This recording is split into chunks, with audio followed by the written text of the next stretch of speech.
Saludo a la iglesia con la paz del Señor. Damos gracias al Señor que nos tiene en su casa y vamos a entrar en la meditación de la palabra del Señor. Para ello abramos nuestras Biblias en Romanos capítulo 8 y vamos a dar lectura a los versos 38 y verso 39 y lo vamos a hacer de manera unánime a la voz de tres. 1, 2, 3. Por lo cual estoy seguro de que ni la muerte, ni la vida, ni ángeles, ni principados, ni potestades, ni lo presente, ni lo porvenir, ni lo alto, ni lo profundo, ni ninguna otra cosa creada nos podrá separar del amor de Dios que es en Cristo Jesús, Señor nuestro. Hermano Freddy, diríjanos una palabra de oración. Gracias, Señor, por lo que tú haces. Toma tú el dominio, toma tú el control y que todo lo que hagamos en este tiempo sea para tu honra y para tu gloria. En el nombre de Jesús. Amén. Tomen asiento, amados hermanos. Damos gracias al Señor porque Él nos tiene en su casa. Ayer veíamos algo muy importante en la vida del creyente, que es la fe. Y la fe en conjunto con la gracia es lo que nos garantiza por medio del sacrificio de Cristo nuestra seguridad de salvación. Nosotros, si permanecemos en Cristo con fe, por la gracia sobrenatural, sublime, maravillosa de Jesucristo, podemos estar seguros de nuestra salvación. Por eso hoy día yo quiero hablar acerca de cuando confiamos en las garantías de la gracia. Dice el verso 1 de Romanos capítulo 8. Ahora pues, mire, el apóstol dice ahora pues.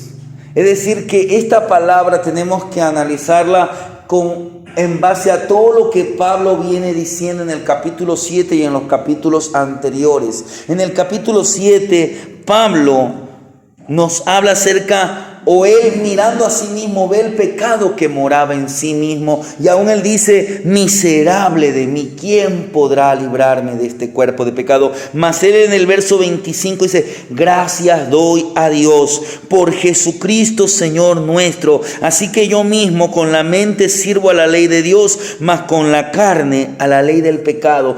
Pablo miraba que en él había esa lucha, pero él estaba agradecido con el Señor. ¿Por qué? Porque ahora, dice, ahora él miraba un poco más adelante. Él miraba que estaba agarrado del Señor. Ahora pues él podía decir, ninguna condenación hay para los que están en Cristo Jesús.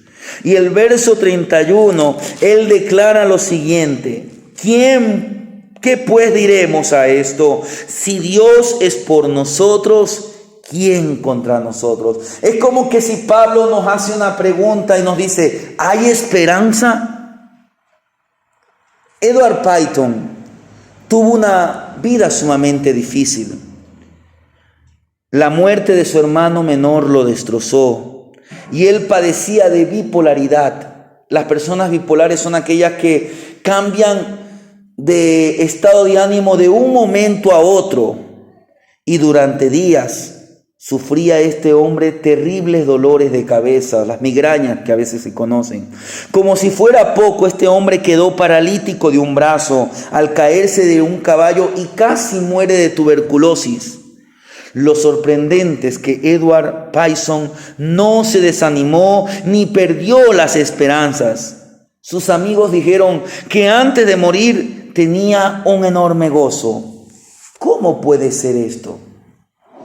En su carta a los creyentes, Pablo, en esta carta a los romanos, Pablo expresa su plena confianza en que Dios nos ama a pesar de las diferentes circunstancias. Él preguntó valientemente, si Dios es por nosotros, ¿quién contra nosotros? Si Dios dio a su único Hijo para salvarnos, Él también proveerá todo lo necesario para que terminemos bien en esta vida, para que terminemos con gozo la carrera de la fe. Y Pablo enumera diferentes situaciones aparentemente insoportables. Muchas de estas él tuvo que enfrentarlas: tribulación, angustia, persecución, hambre, desnudez, peligro, espada. Pero él infiere que el amor de Cristo, él mira hacia el amor de Cristo y él se da cuenta que el amor de Cristo no evitará que sucedan cosas malas. Pero hay algo diferente. Aunque estas cosas difíciles vienen a la vida del creyente, él añade algo.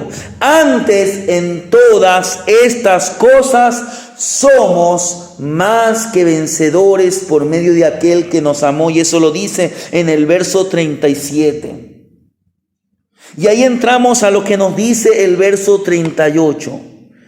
Por lo cual estoy seguro de que ni la muerte, ni la vida, ni ángeles, ni principados, ni potestades, ni lo presente, ni lo porvenir, en medio de incertidumbres de este mundo, ¿qué podemos decir nosotros? Podemos decir que confiamos en Dios por completo, sabiendo que nada, absolutamente nada nos podrá separar. El amor de Dios está para nosotros. Nada nos podrá separar del amor de Dios que es en Cristo Jesús, Señor nuestro. Si usted y yo permanecemos agarrados, manteniéndonos firmes en la fe, luchando contra los dardos del enemigo, téngalo por seguro que hay garantía para su vida. Hay garantías de la gracia. Por eso es que, ¿qué pasa cuando usted y yo confiamos en las garantías de la gracia?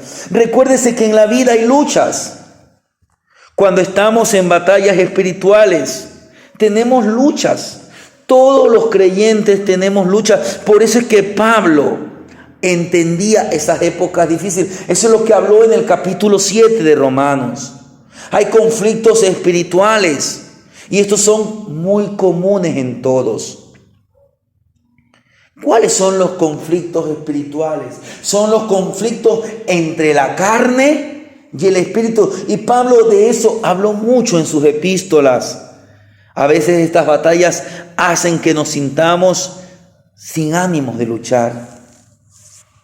No caiga en el desánimo. La Biblia nos habla de hombres como Elías. Elías era un tremendo profeta, pero hubo un momento en que se desanimó. Esas historias están para que nosotros no caigamos en el mismo lugar. Y si nos deslizamos, recordemos que así como Elías se desanimó, Dios le dijo: camina hacia Oret, camina hacia la casa de Dios. Por eso es importante que el creyente busque la presencia de Dios, lo busque en su casa, en oración, en ayuno, en la lectura bíblica, cuando sale, cuando predica, cuando busca, cuando se congrega. En todo tiempo tenemos que buscar del Señor, porque la victoria y la libertad se producen mediante la gracia. La victoria, la libertad no es nuestra, todo es debido a la gracia del Señor. Por gracia somos salvos, por gracia somos victoriosos. ¿Y cuáles son las garantías de la gracia? En primer lugar, la gracia garantiza, como dice en el verso 1, que no hay condenación. Vuelvo a leer, dice: ahora pues ninguna condenación hay para los que están en Cristo Jesús. Un día usted y yo como cristianos vamos a comparecer ante el tribunal de Cristo, pero no vamos a comparecer para saber si somos salvos o no. Nuestra comparecencia va a ser para saber si recibiremos o no recibiremos recompensa. Tal vez recibiremos un llamado de atención, pero en Cristo tenemos segura salvación. Por lo tanto, permanezca en la vid verdadera, porque todo pámpano que no da fruto será echado. Pablo dice: ahora pues. Mire, ese pues nos hace preguntarnos la razón de esta palabra. Esta palabra, esta promesa está como garantía. Esta garantía apunta a la lucha espiritual, porque el pasado Pablo había tenido innumerables luchas espirituales. ¿Y cuál es la conclusión? Que solo Cristo le puede dar la victoria. Vuelvo a leer lo que dice 125. Gracias doy a Dios por Jesucristo, Señor nuestro. ¿Y cómo termina el capítulo 8? Mire, vuelve a decir que es en Cristo Jesús, Señor nuestro. Si Él es su Señor, hay garantía de que no hay condenación, porque Jesús prometió libertad para los condenados. Él prometió librarnos de la condenación. Mire lo que nos dice el Evangelio de Juan en el capítulo 3. Un versículo muy conocido cuando Jesús tiene la conversación con el hombre llamado Nicodemo. En el capítulo 3, verso 17 y verso 18 dice así: porque no envió Dios a su Hijo al mundo para condenar al mundo, sino para que el mundo sea salvo por él. El que en él cree no es condenado. Mire, pero el que no cree ya ha sido condenado. No significa que aquel hombre que no cree inmediatamente no es condenado. Pero ¿qué pasa con ese hombre? Él está rechazando la gracia. Él está rechazando el llamado de Dios. Y si él persiste, si él muere en esa condición, quedará condenado. Pero el que ha creído, el que obedece, el que verdaderamente es un hijo de Dios, guardando su palabra, él no será condenado. Dice, porque el que en él cree no es condenado, pero el que no cree ya ha sido condenado porque no ha creído, es decir, porque ha rechazado en el nombre del unigénito Hijo de Dios. Hermanos, rechazar a Cristo como Salvador significa una condenación perpetua. Dice el verso 19 de San Juan 3, y esta es la condenación, que la luz vino al mundo y los hombres amaron más las tinieblas que la luz, porque sus obras eran malas. Tenemos que hacernos un autoexamen y tenemos que estar mirando qué estamos amando más. ¿Estamos amando más la obra de la luz, su palabra, el buscar de Dios?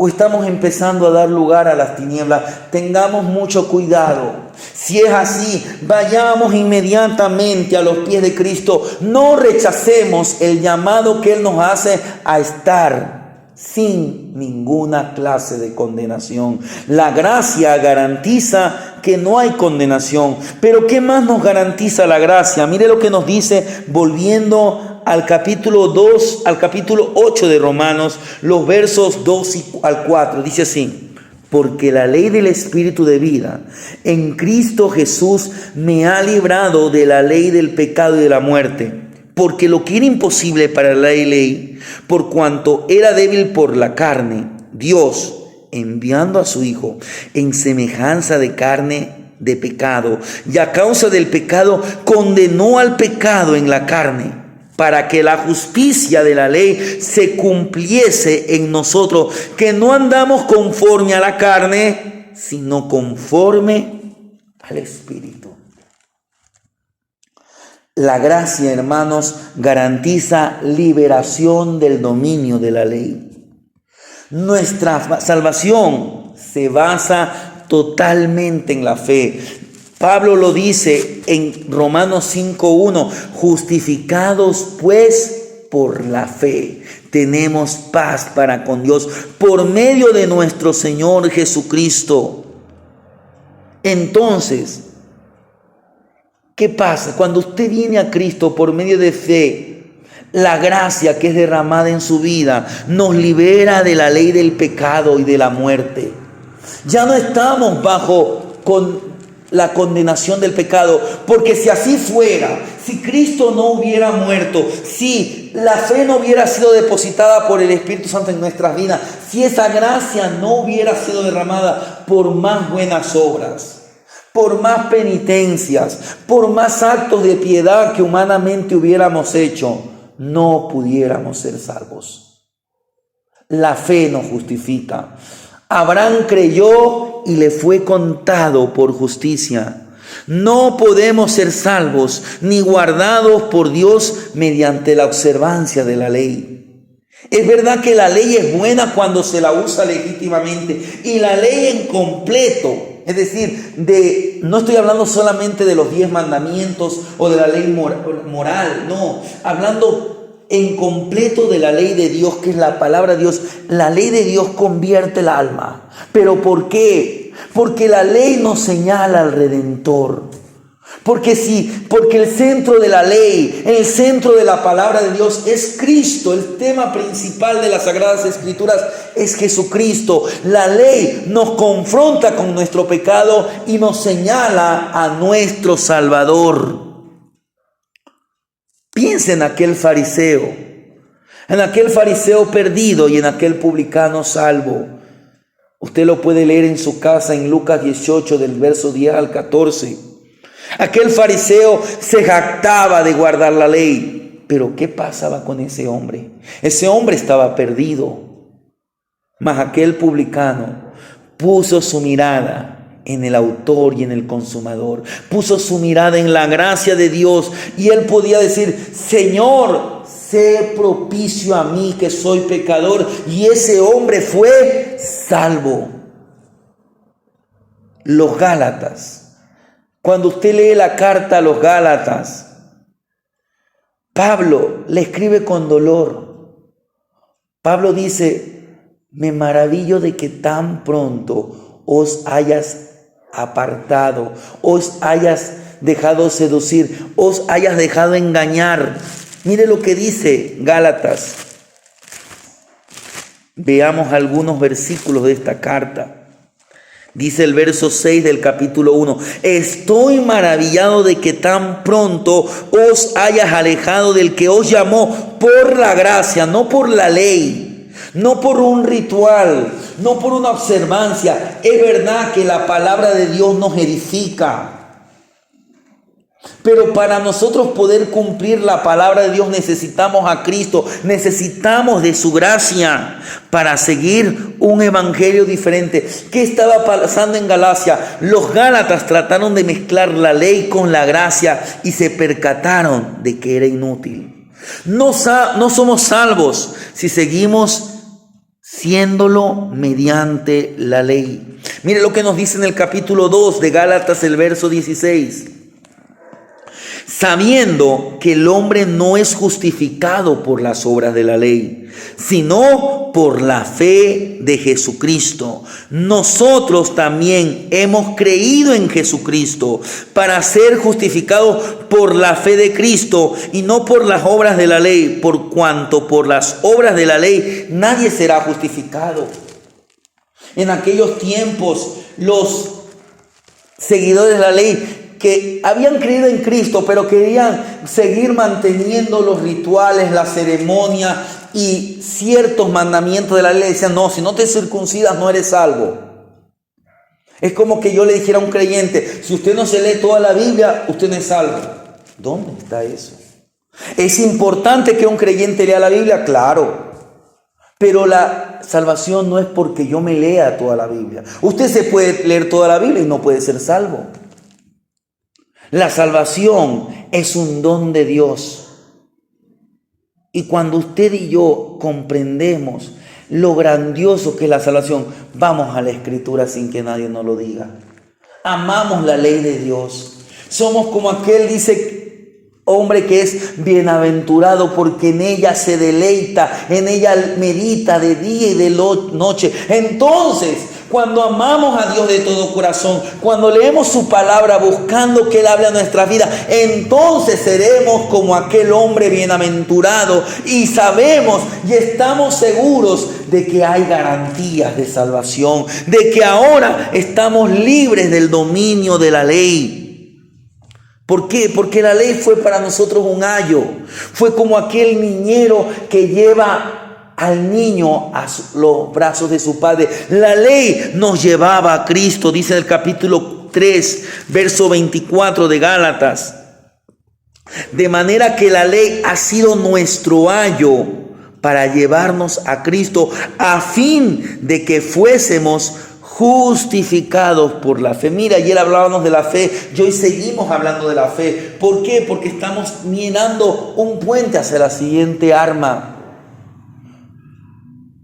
Usted y yo tenemos que entender que lo que Pablo escribe allí en la carta a los Efesios y donde nos da las armas, la armadura de Dios, no es que a Pablo se le ocurrió, esto fue palabra de Dios. Pablo, después de que habla acerca del escudo de la fe, él habla acerca del yelmo de la salvación. ¿Por qué? Porque la fe y la salvación están intrínsecamente ligadas. Si usted no tiene fe, no podrá tener salvación. ¿De qué le sirve a usted tener el casco, el yelmo de la salvación, si no tiene el escudo de la fe? Para poder usted tener el yelmo de la salvación, usted tiene que tener el escudo de la fe. Póngase toda la armadura. Nuestra salvación, amados hermanos, como lo dice ahí en Efesios capítulo 6, verso 8 y verso 9, que son versículos que todo cristiano se los tiene que saber. Dice, porque por gracia sois salvos por medio de la fe, y esto no de vosotros, pues es don de Dios, no por obras, para que nadie se gloríe. Usted tiene que descansar de que ahora no tenemos que ir tras sacrificios. Ya está hecho el sacrificio perfecto. Lo importante es que usted y yo amemos al autor de nuestra fe, aquel que dio su vida. ¿Y cómo usted le ama? Cuando usted le obedece. Él dijo, si me amáis, guardad mis mandamientos. Y los mandamientos de Cristo no son gravosos. Recuérdese que nuestra salvación se basa en la gracia solo mediante la fe. Mire lo que nos dice San Juan capítulo 1, el verso 14.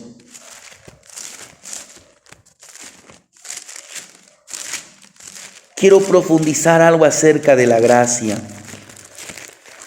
porque este es uno de los términos más importantes. Escuchaba yo en estos días a un pastor y él daba algunos conceptos acerca de la gracia. Y él decía, yo la quiero hacer muy fácil. Gracia podemos asociar con gratis. Gracia es recibir todo sin dar nada. Dice en San Juan 1:14, y aquel verbo fue hecho carne y habitó entre nosotros, y vimos su gloria, gloria como del unigénito del Padre, lleno de gracia y de verdad. Lleno de gracia. Era gracia sobre gracia. Mire, Cristo es la expresión máxima de la gracia de Dios. Esto produce alegría ante el ser humano. Él daba permiso a la gente para celebrar la vida. A diferencia de los hombres que le rodeaban, aquellos hombres doctos en las letras de la ley, aquellos religiosos, aquellos profesionales en la aplicación de las reglas, piadosos por fuera, pero asesinos por dentro. Recuérdese que en un día Jesús, ¿qué le dijo a aquellos hombres? Ustedes son sepulcros blanqueados. Y Dios no quiere que usted y yo seamos así, hermanos. Dios no quiere que seamos apariencia de piedad. No, Dios quiere que usted y yo seamos verdaderos hombres. Y para eso usted y yo tenemos que sumergirnos en la sangre de Cristo y sumergirnos en el Espíritu Santo. Dejar que el Espíritu Santo nos gobierne. ¿Qué había en el Señor que no permitió que nada de esto lo contamine? Él estuvo en un mundo de pecadores. Él estaba lleno de gracia y de verdad. En otras palabras, Él no tenía un lugar vacío para el veneno del legalismo, para la contaminación del mundo. Juan, que era uno de los 12 discípulos, él capturó en 5 versículos la esencia de lo que hacía el Señor de una manera diferente, atractiva a las masas. Miren lo que nos dice el verso 15. Juan dio testimonio de él y clamó diciendo: este es de quien yo decía, el que viene después de mí es antes de mí, porque era primero que yo, porque de su plenitud tomamos todos, y gracia sobre gracia. Pues la ley por medio de Moisés fue dada, pero la gracia y la verdad vinieron por medio de Cristo. No significa que antes no había gracia, no significa que antes no había verdad. Pero con Cristo tenemos la encarnación de la gracia, la encarnación de la verdad en la tierra. Y por eso es que Juan dice: a Dios nadie le vio jamás. El unigénito Hijo que está en el seno del Padre, Él le ha dado a conocer, porque Jesucristo es Dios. Y eso es lo que a usted lo tiene que dejar tranquilo, hermano. El cristianismo no es atractivo por su sistema religioso, ni por su rigidez espiritual, sino por la cantidad de gracia que permite que emane de Él. Por causa de una relación viva con el Cristo resucitado. Cuando usted y yo tenemos una relación con Cristo, por eso es importante la oración, por eso es importante que usted y yo vayamos a los pies de Cristo y nos comuniquemos con Él, que dejemos que el Espíritu Santo derrame del amor, de la gracia. Porque como dice aquel cántico que muchas veces cantamos, si no fuera por su gracia, todo lo que hagamos, si usted gana un alma, nunca diga para usted mismo: yo la gané. No, nosotros no somos nada. Es el Señor que toma instrumentos inútiles y nos utiliza para la gloria por su gracia. No digamos: no es que yo predico. No, nosotros no somos nada, porque como decía por la mañana, mirando a Jonás, nosotros no somos indispensables. Solo que el Señor en su soberanía, a Él le place, a Él le agrada utilizar a los seres humanos, porque así es la elección de Dios. Nadie le dice a Dios lo que tiene que hacer. Él hace como Él quiere. Cristo representa la misma imagen de la presencia de Dios. Él se caracterizaba porque estaba lleno de gracia y de verdad. Su gloria estaba mezclada con la gracia y la verdad que lo distinguía de un mundo de tinieblas, un mundo de demandas, un mundo de reglas. No digo que nosotros tengamos que romper reglas, pero no es por las reglas que vivimos por la gracia de Dios. Y sabemos que Él ha dado reglas, sabemos que Él tiene leyes y nos gozamos en cumplir la ley de Jehová, porque sabemos que su ley es perfecta. Nos gozamos en hacer la voluntad, nos gozamos en amar al prójimo. Nadie tiene que decir a un creyente: perdona. Es nuestro deber, porque así como Cristo nos perdonó, nosotros también tenemos que aprender a perdonar, y a perdonar como Cristo nos perdonó, no estando recordando el pasado, porque Cristo, cuando nos perdonó, cogió nuestros pecados y los lanzó a lo más profundo de la mar. Hermanos, de esta forma aparece el Señor en esta escena. Él apareció en este mundo como un varón lleno de gracia y de verdad. Así lo introdujo en esta carta, en este evangelio, el evangelista Juan. Él, que fue un discípulo que caminó. Él se da cuenta que la administración de Jesús era de una manera totalmente diferente. Un Cristo que vivió en una forma distinta, que impactó a las personas de una manera extraordinaria. Él dice en el verso 16: porque de su plenitud tomamos todo, y gracia sobre gracia. Aquella plenitud de Cristo marcó la vida. Marcó la vida de Juan, como marcó la vida de los primeros discípulos, de tal manera que quienes lo aceptaron y hoy lo aceptan, recibieron también la compasión del Señor. Hermanos, cuando usted aceptó a Cristo, usted fue a los brazos de un Dios compasivo. el estilo de Cristo se convirtió en su propio estilo. Por eso es que vemos a Juan cuando escribe las cartas o las epístolas, él cómo trata, hijitos, amados, con ese amor, con esa gracia que no era de él, sino era la gracia de Dios en su vida. Asimismo, hermano, absorbamos el amor, absorbamos la misericordia, porque esto fue tan poderoso, hermano, a fines del siglo I, cuando la iglesia estaba siendo perseguida. Esto fue importante. Recuérdese que con 12 hombres, digo 12 hombres porque aunque muchos dicen que Matías fue el número 12, no por hacerlo menos a este gran hombre de Dios, porque entendemos que Matías por algo lo llamaron, lo escogieron como el número 12, pero creo que aquel discípulo y aquel futuro apóstol sería el apóstol Pablo, aquellos 12 hombres con quienes nadie hubiera podido hacer nada, fueron utilizados para transformar poderosamente por el poder de Dios el mundo de aquel tiempo.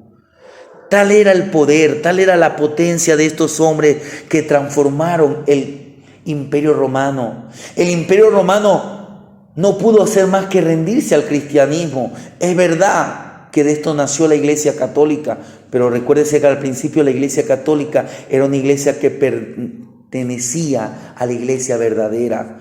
Fue con el transcurso de los años, como hoy está pasando con la iglesia evangélica actualmente, que se está corrompiendo. ¿Por qué? Porque le estamos dando el lugar al hombre, porque estamos siguiendo a hombres, a disque apóstoles, a disque que profetas. Usted siga a Cristo, porque nadie como Cristo tenía gracia sobre gracia. El Espíritu Santo no está para hacer show.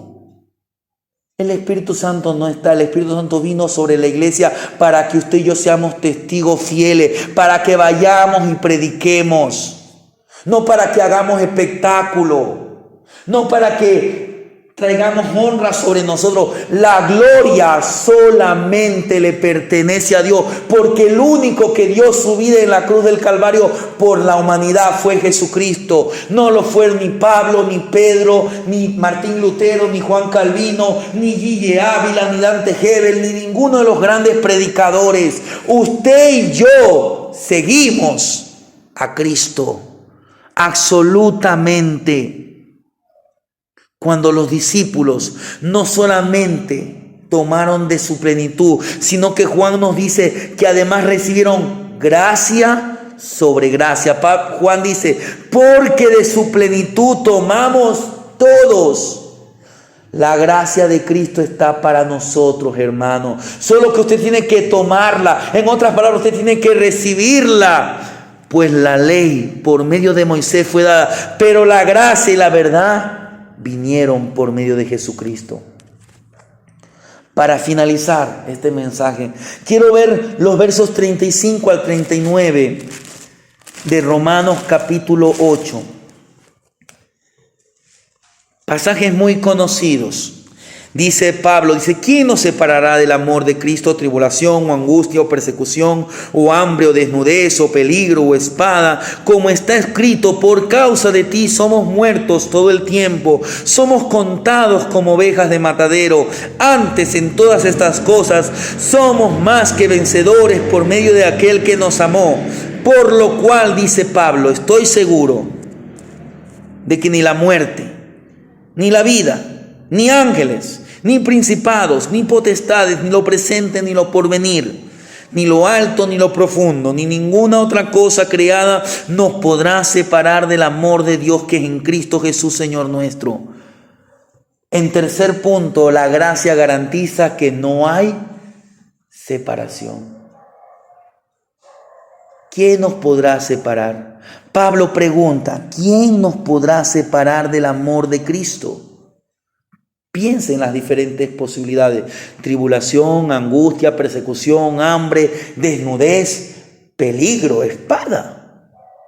Nada, hermanos, puede separarnos del amor de Cristo.